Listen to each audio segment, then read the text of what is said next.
In the final divisional playoff game this Sunday, the Pittsburgh Steelers are 6-point home favorites over the San Diego Chargers with the total at 38, down from 39.5. And this game has a lot of interesting factors, and we're going to get to the bottom of it once again with the help of SBR moderator Justin Seven. Justin? Hi, Peter. We'll start with the most obvious factors, the most obvious things that need to be worked out, which are the numerous question marks for Pittsburgh on offense. I'll list the three big ones right here. First of all is the concussion that quarterback Ben Roethlisberger suffered 2 weeks ago. Concussions are a very tricky thing to try to handicap.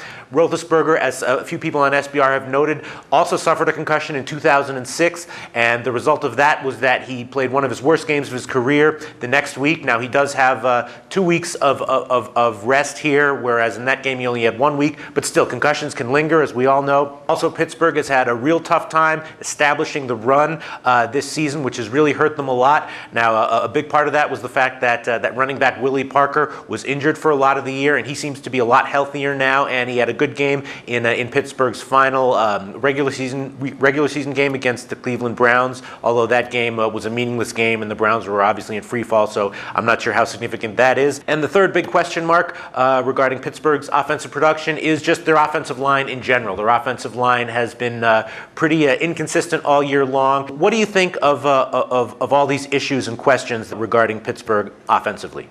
First, I don't think the Roethlisberger issue is that big. His backup has actually had a better year than he has. Second thing, on the offensive line has floundered this year, and that's the biggest problem why they're not doing nearly as well offensively this year as they were last year. They've given up a ton of sacks. I think 49 sacks allowed this year for Pittsburgh. Offensively, Pittsburgh's in the bottom half. They're only scoring a little over 21 points a game, 311 yards a game. These are not the kind of stats you'd expect from one of the top seeds in the NFL. So, but fortunately, their defense is getting it done. Okay, so it seems like you are expecting another shaky performance offensively for Pittsburgh, not because of Roethlisberger, but just because of sort of more fundamental problems on the offensive line? Well, yeah, San Diego is quite possibly a very bad matchup for Pittsburgh defensively.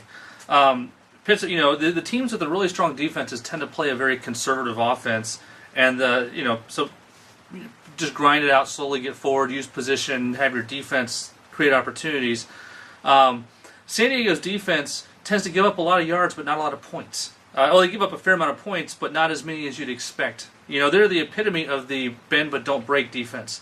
They give up almost 22 first downs a game, 349 yards a game. If you just look at those stats, you'd expect them to give up 26, 28 points a game, but they're actually better than average, giving up fewer than 22 a game. Right, that's an interesting and key point. That was actually the case when these two teams met earlier in the year, but we will address that in a second. The second key matchup here, which is interesting, which also has me a bit confused, is the matchup of Pittsburgh's, of course, awesome defense against San Diego's leading quarterback, Philip Rivers. Now, Philip Rivers is first in the league in quarterback rating with 105.5, but when he faced Pittsburgh earlier this year, his quarterback rating was only 44. Now, Justin, you've impressed me in these previews with your uncanny ability to predict how well quarterbacks are going to do. You did that a couple of times last week. What do you make of this matchup? I mean, do you expect Philip Rivers to have a quarterback rating around 50 as he did in his last game, or do you expect him to play closer to his standard this year? I think that was a little bit of an anomaly in that last game. If you look how Rivers has done against other, I'll call them top passing defenses. He also played Indy, had a passer rating of 127, and against Tampa Bay, he had a passer rating of 136. Now, I mean, everyone's going to have a bad day, but that could just be from, one errant pass can drop your passer rating 30 points. I'd expect him to have a reasonable passing day, but not a huge day. So, if I were putting an over-under on his passer rating against Pittsburgh, I'd say 88.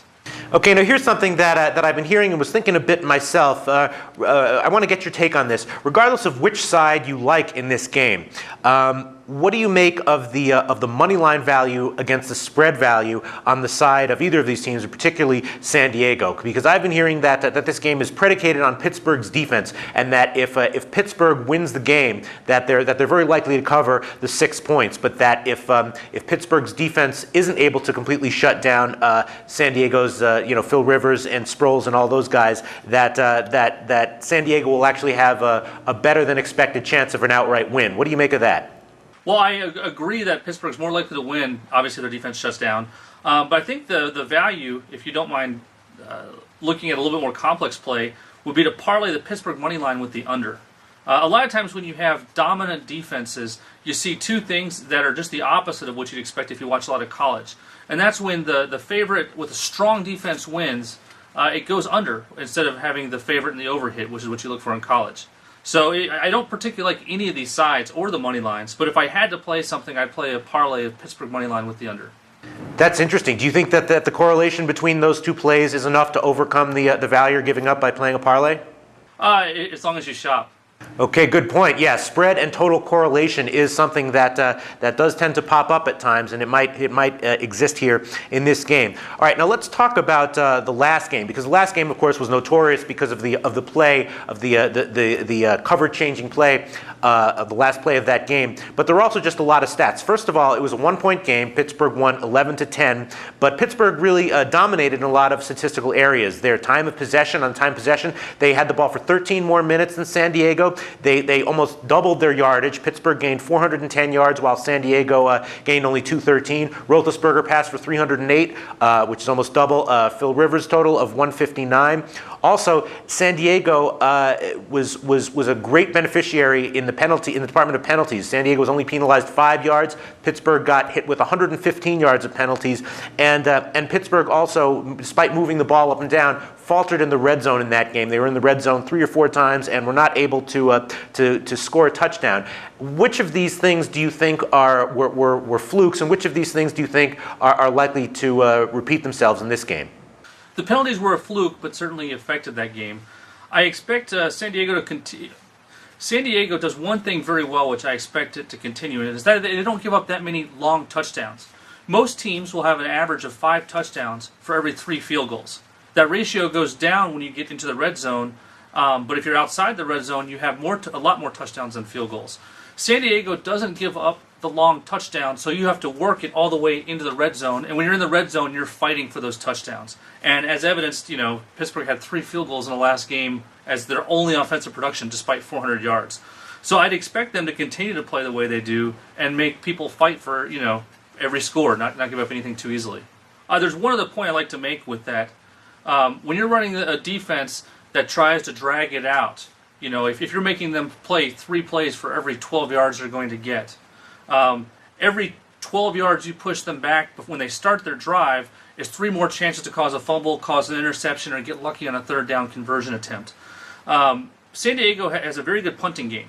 They average a net of about 41 yards a punt, whereas Pittsburgh only averages a net of 36 yards a punt. In the course of 10 punts in a game, that differential could be 25, 30 yards. So they're taxing you. So in this one game, just the punting game alone, San Diego charges a tax of 30 yards. Now 30 yards converted into score is worth about 3 points. So a lot of people don't even look at these little things like that. Now throw in 100 yards of penalties, and that's another 10 points, but I don't expect San Diego to get that this game. Okay, and let's give a final word on the total. The total took a pretty significant hit from 39.5 down to 38. Of course, the last game that these two played went way under, and from the way you've been describing what you expect, this should probably be sort of a grinded out game with a lot of rushing and not a lot of big offensive plays. What do you make of the total? You think the total's about right? Or you think it's still a bit on the high side, or possibly on the low side? I think the total's right about where it should be. So I don't particularly like the side or the total in this game. Okay, thanks, Justin. I think I'm going to stay off this one. There's just too many uncertainties involved for me to feel comfortable making a bet here. If I had to take a side, though, I think I would take San Diego with the points.